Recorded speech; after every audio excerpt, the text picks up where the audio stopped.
Budget పేరుతో కాంగ్రెస్ ప్రభుత్వం అంకెల గారడీ చేసింది. ఓయూలో బీఆర్ఎస్పీ ఆందోళనకు దిగింది.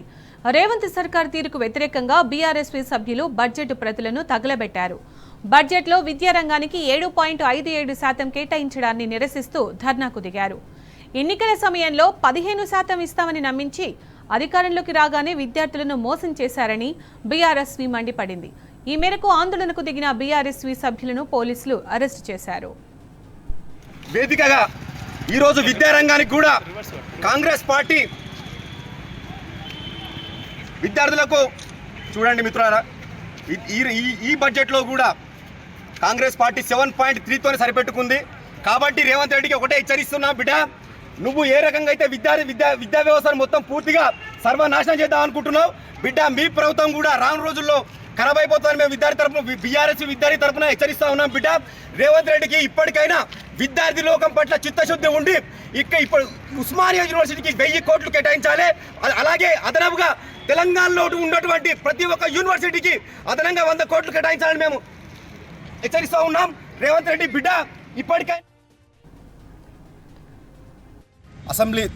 రాష్ట్ర అసెంబ్లీలో బడ్జెట్ని విద్యారంగానికి చాలా తక్కువ కేటాయించారు. 7.57తోనే ఈసారి రేవంత్ రెడ్డి ప్రభుత్వం తక్కువ చూపించింది.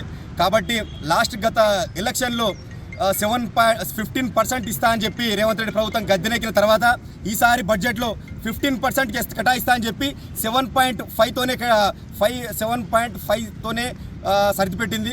రేవంత్ రెడ్డికి మేము ఒకటే హెచ్చరిస్తూ ఉన్నాం, బిడ్డ ఇప్పటికైనా మా విద్యార్థి లోకానికి ఖచ్చితంగా ఇక్కడ ఉస్మానియా యూనివర్సిటీకి 1000 కోట్లు కేటాయించాలి. అదనంగా ప్రతి ఒక్క తెలంగాణలో ఉన్నటువంటి ప్రతి యూనివర్సిటీకి 100 కోట్లు అదనంగా కేటాయించాలని మేము డిమాండ్ చేస్తూ ఉన్నాం బీఆర్ఎస్పీ తరఫున. ఈరోజు ఇక్కడ చూసినట్టుంటే ఇక్కడ యూనివర్సిటీలో సరైన విద్య లేదు, సరైన టీచింగ్ లేదు, నాన్ టీచింగ్ లేదు.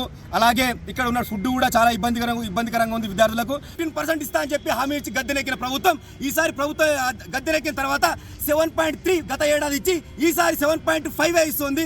మేము దీన్ని బీఆర్ఎస్పీ తరఫున ఖండిస్తూ ఉన్నాం.